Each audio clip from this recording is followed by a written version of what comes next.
नमस्कार दोस्तों, मैं हूं नर्सिंग ऑफिसर अश्वनी और आप सबका स्वागत है हमारे इस चैनल में। दोस्तों, पिछली वीडियो में मैंने आपको बताया था कि गर्भवती महिलाओं को सरकारी योजना से लगभग 6,000 से 6,400 रुपये तक की आर्थिक मदद मिलती है। लेकिन ये मदद पाने के लिए जो सबसे ज़रूरी डॉक्यूमेंट होता है वो होता है ये MCP कार्ड, जिसे हम आम भाषा में ममता कार्ड या फिर जच्चा बच्चा कार्ड भी कहते हैं। कुछ लोग इसे सिर्फ एक टीकाकरण कार्ड समझते हैं, तो मैं आपको बता दूं कि ये सिर्फ टीकाकरण कार्ड नहीं है, बल्कि माँ और बच्चे के complete health and progress record होता है, जो कि बताता है कि माँ और बच्चे स्वस्थ और सुरक्षित हैं। इस वीडियो में हम जानेंगे कि ये कार्ड आपके लिए क्यों ज़रूरी है और इस कार्ड में क्या क्या चीज़ें हैं और इस कार्ड को आप कैसे बनवा सकते हैं। तो बिना समय गवाए शुरू करते हैं आज की वीडियो और देखते हैं क्या है खास आपके लिए।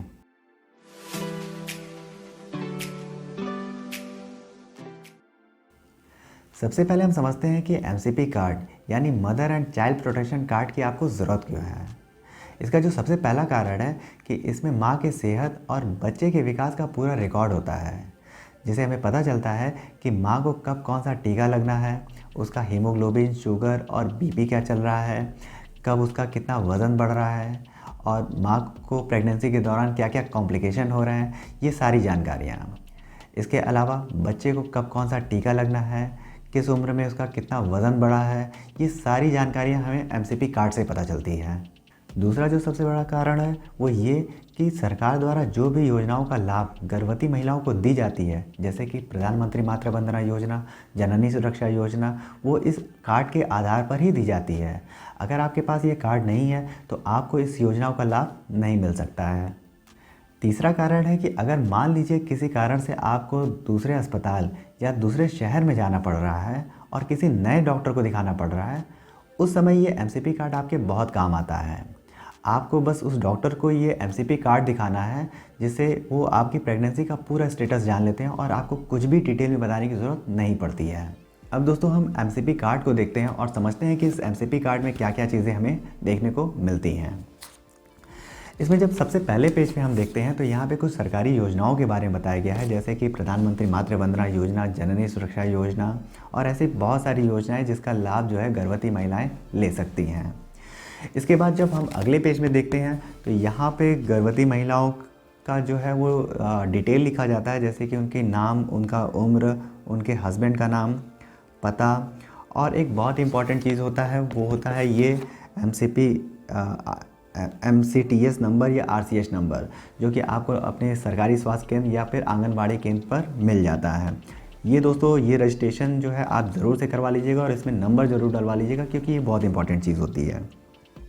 इसके अलावा गर्भवती महिलाओं का बैंक डिटेल, आधार डिटेल और इसका LMP और EDD भी लिखा जाता है। LMP यानी लास्ट मेंस्ट्रुअल साइकिल, यानी कि जो माहवारी का जो आखिरी तारीख होता है वो, और EDD यानी एक्सपेक्टेड डेट ऑफ डिलीवरी, यानी कि जो बच्चे का होने का संभावित डेट होता है वो। इसके बाद जब हम अगला पेज देखते हैं तो यहाँ पे ANC चेकअप के बारे में बताया गया है, यानी जब भी गर्भवती महिला जो है अस्पताल में जाकर अपना चेकअप कराती है तो वो डेट और उसका जो भी कॉम्प्लिकेशन या रिज़ल्ट होते हैं उसको यहाँ पे मेंशन कराया जाता है। इसके बाद जब हम अगले पेज पे देखते हैं तो इसमें डिलीवरी हो जाने के बाद की जो देखभाल होती है उसके बारे में जो डिटेल होती है वो नोट की जाती है, और साथ ही में कुछ इंडिकेशन बताई गई हैं कि अगर आपको ये सारी लक्षण देखने को मिलते हैं तो आपको तुरंत अपने नज़दीकी स्वास्थ्य केंद्र पर संपर्क करना होता है। अगले पेज में आपको देखने को मिलेगा कि जो बच्चे हैं उनकी कैसे देखभाल करनी चाहिए, और अगर बच्चे को कोई छोटी मोटी अगर समस्या हो जाए, जैसे कि उन्हें उल्टी, दस्त, बुखार हो जाए, तो उसे कैसे उसकी देखभाल करनी चाहिए उसके बारे में बताया गया है। इसके बाद आपको देखने को मिलेगा कि 6 महीने तक बच्चे को कैसे दूध पिलाना चाहिए, उसकी कैसे केयर करनी चाहिए, वो सारी डिटेल यहाँ पर आपको देखने को मिलेगी। और यहाँ पर आपको देखने को मिलेगी कि बच्चा जो है वो 6 महीने से 2 साल तक का हो जाता है तो उसको हम क्या क्या चीज़ें खिलाते हैं और कैसे खिलाते हैं, वो सारी चीज़ें आपको यहाँ पे देखने को मिल जाएगी। इसके बाद आपको बच्चे के कुछ माइलस्टोन के बारे में देखने को मिलेगा कि बच्चा जो है वो कौन सी उम्र में क्या क्या चीज़ें करता है। जैसे कि मैं आपको एक पढ़ के बताता हूँ कि माँ के चेहरे को पहचानने की शुरुआत, अगर बच्चा माँ के चेहरे को पहचानना शुरू कर दिया है तो आप यहाँ पे टिक कर दीजिए। परिचित को देख करके मुस्कुराना, अगर ऐसा बच्चा कर रहा है तो आप यहाँ टिक कर दीजिए। आँख से आँख मिलाना, अगर बच्चा ऐसा कुछ कर रहा है तो आप यहाँ पे टिक कर दीजिए, यानी पूरे ये माइलस्टोन बने हुए हैं और आप उसके उम्र के हिसाब से देख सकते हैं कि बच्चा किस उम्र में क्या क्या कर रहा है, आप ऐसे मिला सकते हैं। अगर बच्चा उस उम्र में वो चीज़ें नहीं कर रहा है जो यहाँ पे दिए हैं तो आपको डॉक्टर से मिलने की ज़रूरत है।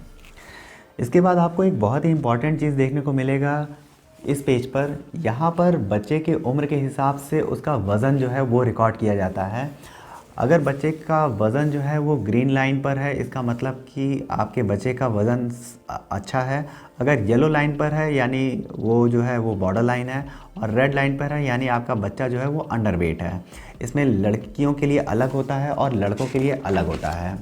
इसके अलावा बच्चे की जो हाइट है वो उसके उम्र के हिसाब से कितना बढ़ रहा है वो यहाँ पे मेंशन किया जाता है। तो ये बहुत ही इंपॉर्टेंट चीज़ है।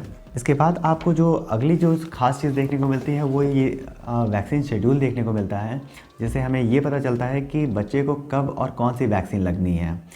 और जब भी आप वैक्सीन लगवाने जाएं तो इस कार्ड को ज़रूर लेके जाइए, और जब भी वैक्सीन लगवाइए तो उसकी डेट जो है यहाँ पे ज़रूर मेंशन करवा लीजिए, जिससे आपको पता चलता रहे कि आपके बच्चे को कौन से डेट में वैक्सीन लगा है और अगली वैक्सीन जो है वो कब लगनी है। दोस्तों ये एमसीपी कार्ड पूरे 40 पेज का है, और ये सिर्फ एक टीकाकरण कार्ड नहीं है बल्कि माँ और बच्चे का प्रोटेक्शन कार्ड है, जो कि माँ के प्रेगनेंसी से लेकर के बच्चे के 3 साल की उम्र तक काम आता है। तो बहुत ही इंपॉर्टेंट चीज़ है दोस्तों, इसे आप ज़रूर बनवाइए। अब दोस्तों हम बात करते हैं कि ये टीकाकरण कार्ड आप कहाँ से और कैसे बनवा सकते हैं। तो जब भी प्रेगनेंसी कंफर्म हो तो अपने नज़दीकी आंगनबाड़ी केंद्र या सरकारी स्वास्थ्य केंद्र पर जा कर के इसे बनवा सकते हैं। जो भी आपके नज़दीक हो, चाहे वो प्राथमिक स्वास्थ्य केंद्र हो, सामुदायिक स्वास्थ्य केंद्र हो या जिला महिला चिकित्सालय हो, हर जगह ये सुविधा आपको मिल जाएगी। आपको अपने साथ आधार कार्ड, बैंक पासबुक और एएनसी का रजिस्ट्रेशन ले जाना होता है, और वहाँ जा कर के किसी आशा बहन या एएनएम बहन से मिलना होता है। वो आपकी पूरी मदद करेंगे इस कार्ड को बनवाने में। इसके अलावा और भी कुछ बातें होती हैं जो कि आपको ध्यान में रखना होता है। जब भी आपका कार्ड बन जाए तो इसकी एक फ़ोटो कॉपी या फिर फ़ोटो खींच करके आप रख लीजिए, जिससे अगर मान लीजिए भविष्य में आपका ये कार्ड खो जाए तो आपका काम ना रुके, आपका काम चलता रहे। दूसरी बात कि अगर आप किसी प्राइवेट हॉस्पिटल या प्राइवेट डॉक्टर को दिखा रहे हैं तो भी आप इस कार्ड को बनवा सकते हैं और इसका लाभ ले सकते हैं। दोस्तों उम्मीद करता हूँ कि ये जो जानकारी है वो आपके बहुत ही काम आएगी। आपके जो भी सुझाव होंगे हमें कमेंट बॉक्स में ज़रूर लिखिएगा, और अगर आपको हमारी वीडियो पसंद आई है तो हमारी वीडियो को लाइक कीजिएगा और हमारे चैनल को सब्सक्राइब कीजिएगा, जिससे हमारी आने वाली वीडियो आप तक पहुंचती रहे। साथ ही हमारे व्हाट्सएप चैनल को ज्वाइन कर लीजिएगा, क्योंकि वहाँ पे मैं बहुत सारी नई नई अपडेट्स देता रहता हूँ। धन्यवाद।